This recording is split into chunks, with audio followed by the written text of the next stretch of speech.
G'day, I'm Peter Bland and welcome to my $1 Million Memory Program. I say it's a $1 Million Memory Program because I reckon that's what it's given me. $1 million lifestyle, $1 million range of choices and $1 million range of opportunities to pursue. I just come in here from a great kite surf from Scarborough Beach over here in Perth, where I've just given a seminar here in the Rendezvous Hotel. It's all good now, but it wasn't so good 8 years ago when I was taken by an avalanche. I was undertaking an expedition with my great friend Jay Watson, a school buddy, and I were undertaking a world first crossing of the Antarctic Peninsula unsupported.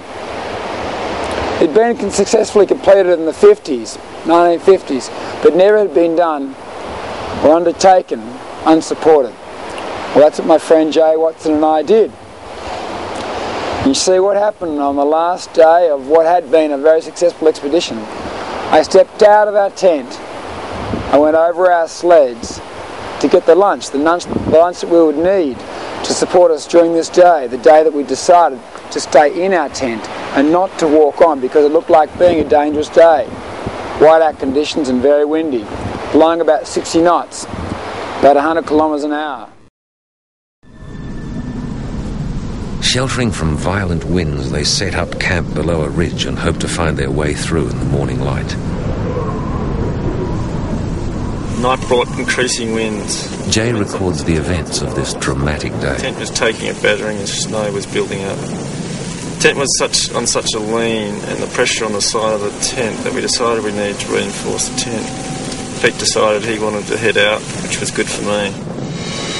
After several minutes, Pete fails to return. Jay investigates. I couldn't see him at all, and then I saw the avalanche scar that had peeled away from the mountain. An avalanche, its rumble masked by the wind, has swept past the campsite without touching the tent or Jay. Pete is not so lucky.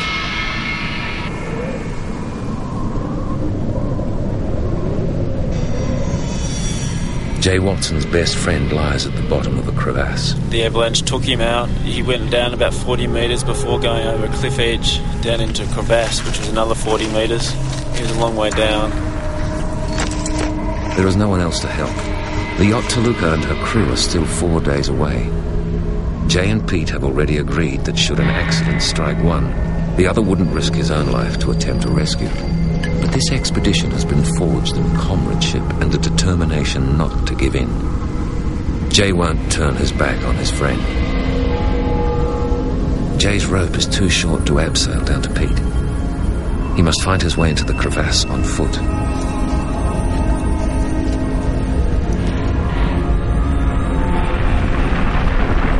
It leads to a maze of cracked ice, massive ice boulders, and fractures. Movement and crunching and noises, and it just felt alive, really. These deep vein blues and whites and these stalactites, ice formations coming off the side of it. It is 5 hours before Jay reaches Pete, impacted into the ice and unresponsive.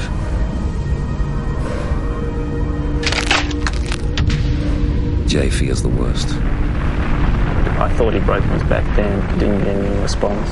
That initial confronting look and the stare of Pete, an unknown and remote and distant look in his eyes, it's something I hadn't seen before.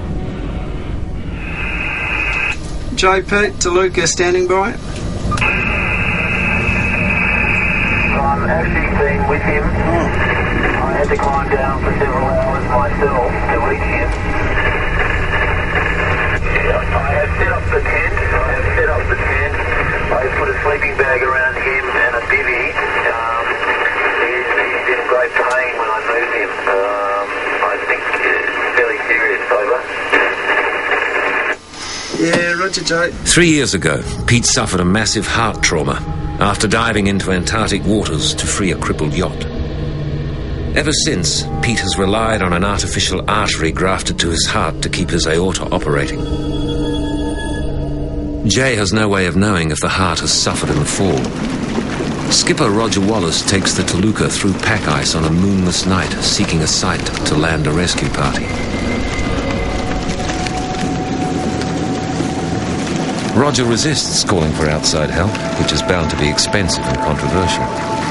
Pete and Jay are here against their government's advice, and they don't have rescue insurance.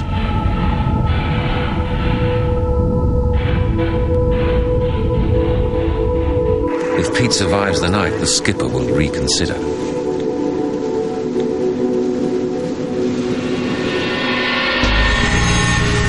With Jay huddled beside him to impart body warmth, Pete does make it through the night. This time Pete and I were in the bottom of the crevasse, in the tent, often getting avalanched on. Just noises all around us of cracking great glaciers and more avalanche coming down on top of us. Basically, Pete slowly was getting better. He was responding more, but still could not speak and move. He was in incredible discomfort, but he was incredibly strong. The fall he took was just a phenomenal fall, and the impact must have been incredible. And for him to be, even alive, I think is a test to his strength and spirit. Gisborne adventurer Peter Bland has told of his fight for life after falling down an Antarctic crevasse almost 2 weeks ago. The 32-year-old is now recovering in a Chile hospital, where he spoke exclusively to Channel 9 reporter Nick Coe. Peter Bland's recuperation is steady but slow, giving him time to reflect on an expedition he almost died attempting. His focus now is on recovery. It'll only take another year. We'll get over it. And Jay and I will get down again and do another trip. Jay Watson spent 3 days with his unconscious partner on a crevasse 40 metres below the Antarctic Peninsula's surface.